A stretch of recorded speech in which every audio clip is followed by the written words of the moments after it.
इंदौर के राजा रघुवंशी और सोनम रघुवंशी की शादी का बंधन 11 मई 2025 को बड़ी धूमधाम से जुड़ा। यह एक ऐसी शुरुआत थी जिसमें भविष्य के अनगिनत सपने बुने गए थे, खुशियों के वादे किए गए थे। परिवार और दोस्तों की मौजूदगी में दोनों ने एक दूसरे का हाथ थामा, यह सोचकर कि अब जीवन का हर सफर साथ तय करेंगे। शादी के कुछ ही दिनों बाद 20 मई को यह नवविवाहित जोड़ा अपने जीवन के सबसे यादगार सफर यानी हनीमून के लिए मेघालय की खूबसूरत और हरी भरी वादियों की ओर निकल पड़ा।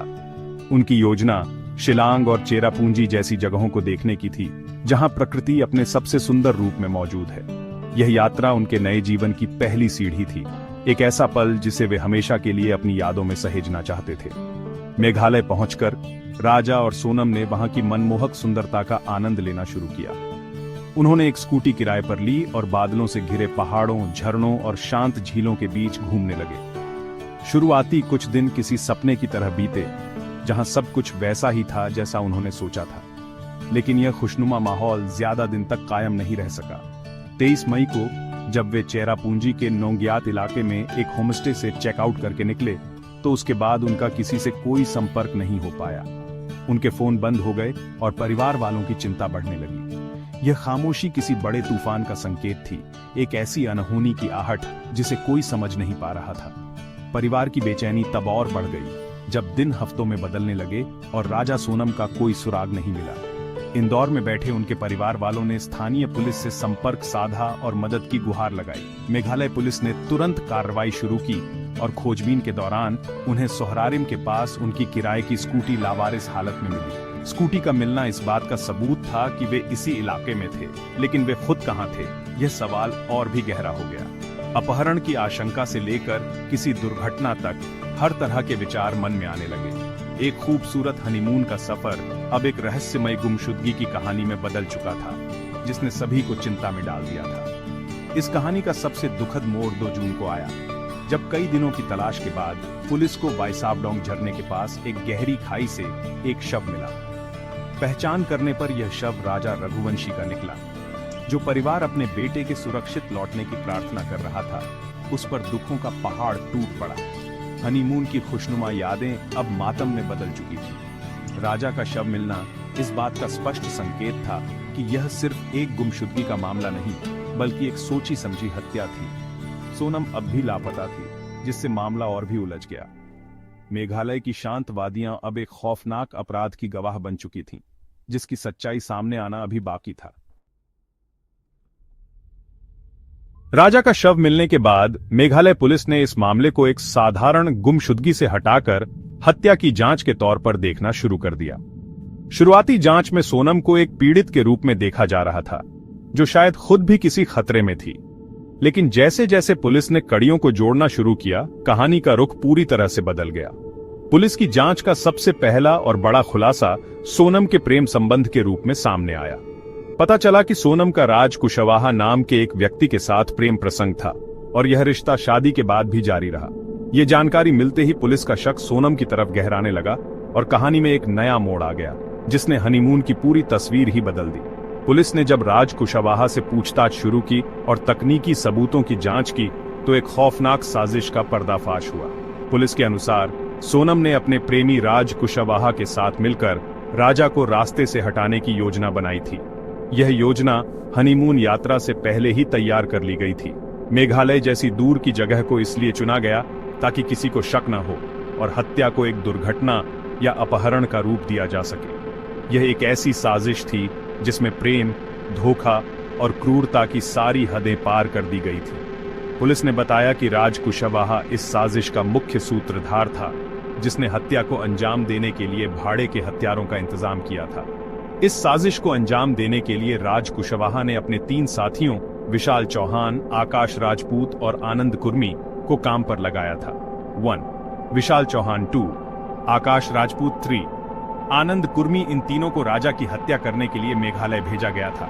पुलिस ने एक एक करके इन सभी आरोपियों को इंदौर, ललितपुर और सागर से गिरफ्तार कर लिया। पूछताछ के दौरान इन तीनों ने अपना अपराध कबूल कर लिया और पूरी साजिश का ब्यौरा पुलिस के सामने रख दिया।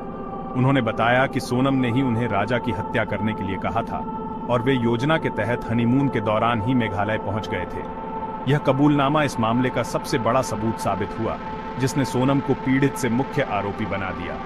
इस पूरे घटनाक्रम में सबसे चौंकाने वाली गिरफ्तारी सोनम रघुवंशी की हुई। जो सोनम अब तक लापता और पीड़ित मानी जा रही थी, उसे 9 जून को उत्तर प्रदेश के गाजीपुर से गिरफ्तार किया गया। पुलिस को जानकारी मिली थी कि वह वहां छिपी हुई है। उसकी गिरफ्तारी के साथ ही यह साफ हो गया कि राजा की हत्या एक पूर्व नियोजित साजिश थी, जिसे बड़ी ही चालाकी से अंजाम दिया गया था। सोनम की गिरफ्तारी ने इस कहानी के हर पहलू को उजागर कर दिया। जहां एक पत्नी ने ही अपने पति की मौत का जाल बुना था, यह मामला अब सिर्फ एक हत्या का नहीं, बल्कि विश्वासघात की एक ऐसी कहानी बन चुका था जिसने समाज को झकझोर कर रख दिया। इस जटिल मामले को सुलझाने के लिए मेघालय पुलिस ने एक विशेष जांच दल यानी एसआईटी का गठन किया, जिसका नेतृत्व वरिष्ठ पुलिस अधिकारियों को सौंपा गया। एसआईटी ने जांच की गति को तेज करते हुए हर छोटे बड़े सबूत को इकट्ठा करना शुरू किया। सबसे पहले पुलिस ने घटनास्थल के आसपास के सीसीटीवी फुटेज खंगाले। फुटेज में 23 मई को राजा और सोनम के साथ 3 और लोग दिखाई दिए, जो रेनकोट पहने हुए थे। एक स्थानीय गाइड ने भी इस बात की पुष्टि की कि उसने उस दिन जोड़े के साथ 3 अन्य लोगों को देखा था। यह फुटेज और गवाह का बयान सीधे तौर पर गिरफ्तार किए गए आरोपियों की मौजूदगी को साबित कर रहे थे, जिससे पुलिस की थ्योरी को और मजबूती मिली। जांच का एक और महत्वपूर्ण हिस्सा राजा की पोस्टमार्टम रिपोर्ट थी। रिपोर्ट से यह खुलासा हुआ कि राजा की मौत सिर पर किसी तेज धारदार हथियार से किए गए 2 गहरे घावों के कारण हुई थी। रिपोर्ट में यह भी बताया गया कि उसका गला भी काटा गया था, जो हत्या के क्रूर तरीके को बयां कर रहा था। पुलिस ने घटनास्थल के पास से एक माचेट यानी एक तरह का बड़ा चाकू भी बरामद किया, जिसके हत्या में इस्तेमाल होने का पूरा शक था। यह मेडिकल सबूत इस बात की पुष्टि कर रहा था कि राजा की मौत कोई हादसा नहीं, बल्कि एक निर्मम हत्या थी। इन सबूतों ने पुलिस को हत्यारों तक पहुंचने और उनके खिलाफ एक मजबूत केस बनाने में मदद की। कानूनी प्रक्रिया के तहत मेघालय पुलिस ने सभी गिरफ्तार आरोपियों राज कुशवाहा, विशाल चौहान, आकाश राजपूत और आनंद कुर्मी को अदालत में पेश किया और ट्रांजिट रिमांड पर लेकर शिलांग ले आई। ट्रांजिट रिमांड एक कानूनी प्रक्रिया है, जिसके तहत किसी आरोपी को एक राज्य से दूसरे राज्य में ले जाने की अनुमति मिलती है। शिलांग में उनसे विस्तृत पूछताछ की गई, जहां उन्होंने अपने बयानों को दोहराया। इसके बाद 9 जून को उत्तर प्रदेश से गिरफ्तार की गई सोनम रघुवंशी को भी ट्रांजिट रिमांड पर शिलांग लाया गया। पुलिस ने सभी आरोपियों को मजिस्ट्रेट के सामने पेश किया, जहां से उन्हें न्यायिक हिरासत में भेज दिया गया। यह कानूनी कार्रवाई सुनिश्चित कर रही थी कि हर कदम कानून के दायरे में हो। इस पूरी जांच प्रक्रिया में पुलिस ने कॉल डिटेल रिकॉर्ड यानी सीडीआर का भी विश्लेषण किया, जिससे सोनम और राज कुशवाहा के बीच लगातार संपर्क होने की पुष्टि हुई। इन सबूतों ने यह साफ कर दिया कि हनीमून के दौरान भी वे एक दूसरे से बात कर रहे थे और योजना को अंतिम रूप दे रहे थे। मेघालय के मुख्यमंत्री कॉनराड संगमा ने भी राज्य पुलिस की सराहना की, जिसने केवल 7 दिनों के भीतर इस अंधे और जटिल मामले को सुलझा लिया। पुलिस की तेज और कुशल कार्रवाई ने न केवल आरोपियों को सलाखों के पीछे पहुंचाया, बल्कि यह भी दिखाया कि चाहे अपराध कितनी भी दूर और कितनी भी चालाकी से किया गया हो, कानून के हाथ उस तक पहुंच ही जाते हैं। यह मामला केवल एक आपराधिक घटना नहीं है, बल्कि यह 2 परिवारों के टूटे हुए सपनों और भावनाओं का एक दर्दनाक अध्याय भी है।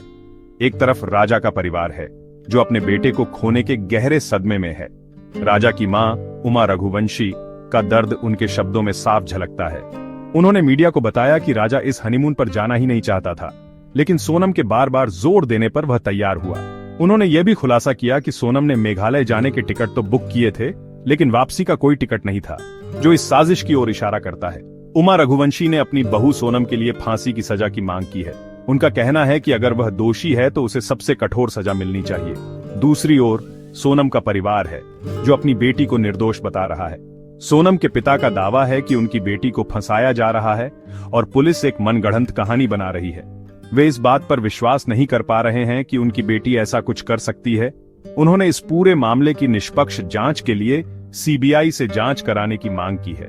इस तरह यह मामला 2 परिवारों के बीच बंट गया है, जहां एक पक्ष न्याय के लिए हत्यारे को सजा दिलाना चाहता है, तो दूसरा पक्ष अपनी बेटी को बेगुनाह साबित करने की लड़ाई लड़ रहा है। दोनों ही परिवारों ने न्याय की गुहार लगाते हुए प्रधानमंत्री नरेंद्र मोदी को पत्र भी लिखा है, जो उनकी बेबसी और दर्द को दर्शाता है। राजा रघुवंशी हनीमून हत्याकांड कई वजहों से बेहद जटिल है। इसमें प्रेम, धोखा, पारिवारिक दबाव और एक सोची समझी साजिश के पहलू शामिल हैं। यह कहानी सिर्फ एक हत्या की नहीं, बल्कि रिश्तों में बढ़ते अविश्वास और आधुनिक समाज की कुछ कड़वी सच्चाइयों को भी सामने लाती है। मामला इसलिए भी पेचीदा है क्योंकि अपराध को अंजाम देने के लिए एक दूर दराज के पर्यटन स्थल को चुना गया, ताकि सबूत मिटाना और जांच को भटकाना आसान हो। अपहरण की शुरुआती आशंका से लेकर हत्या के खुलासे तक इस केस ने कई मोड़ लिए, जिसने इसे और भी उलझा दिया। अंत में यह मामला न्याय प्रणाली के लिए भी एक बड़ी चुनौती है। पुलिस ने अपनी जांच पूरी कर ली है और आरोपियों को गिरफ्तार कर लिया है, लेकिन अब असली लड़ाई अदालत में लड़ी जाएगी। अदालत को सभी सबूतों, गवाहों और दलीलों को ध्यान से देखना होगा, ताकि सच सामने आ सके और दोषियों को उनके किए की सजा मिले। राजा के परिवार को न्याय का इंतजार है, जबकि सोनम का परिवार अपनी बेटी के निर्दोष होने की उम्मीद कर रहा है। यह मामला हमें यह सोचने पर मजबूर करता है कि कैसे रिश्तों की बुनियाद इतनी कमजोर हो सकती है कि वह किसी की जान लेने की वजह बन जाए। न्याय का पहिया अब घूम चुका है और सभी की निगाहें इस पर टिकी हैं कि सच की जीत कब और कैसे होती है।